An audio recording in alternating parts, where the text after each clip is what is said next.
রেলপথে ফের মাদক পাচারের প্রচেষ্টা। দেওঘর এক্সপ্রেসে তল্লাশি চালিয়ে বিপুল পরিমাণ এসকাফ সিরাপ উদ্ধার করলো জিআরপি থানার পুলিশ। সেই অভিযানের অংশ হিসেবে দেওঘর এক্সপ্রেসে তল্লাশি চালিয়ে পুলিশ উদ্ধার করে মোট 230 বোতল এসকাফ কফ সিরাপ, যা অবৈধভাবে বাজারের উদ্দেশ্যে নিয়ে যাওয়া হচ্ছিল বলে প্রাথমিকভাবে অনুমান। অভিযানের সময় এক যুবককে আটক করা হয়।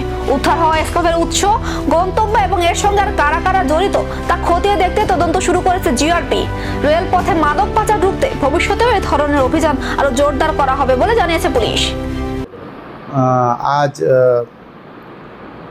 8/7/2026 ইংরেজি তারিখ বিকালবেলা আমাদের আগরতলা জিআরপিএসের সাব ইন্সপেক্টর এসআই মঙ্গল দেববর্মা নেতৃত্বে একটি টিম আমাদের আগরতলা প্ল্যাটফর্মে চেকিং করতে বেরোয় রেল স্টেশনে।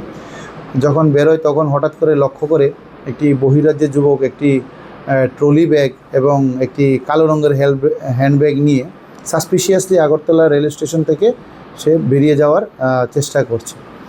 তারপর আমরা সঙ্গে সঙ্গে আমাদের স্টাফরা ওকে আটক করে এবং তার ওই দুটি ব্যাগ তল্লাশি করে সর্বমোট 230 বোতল অবৈধ এসকপ উদ্ধার করতে সক্ষম হয়।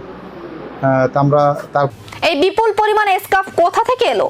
এর পেছনে কি সক্রিয় রয়েছে কোনো বড় মাদক পাচার চক্র?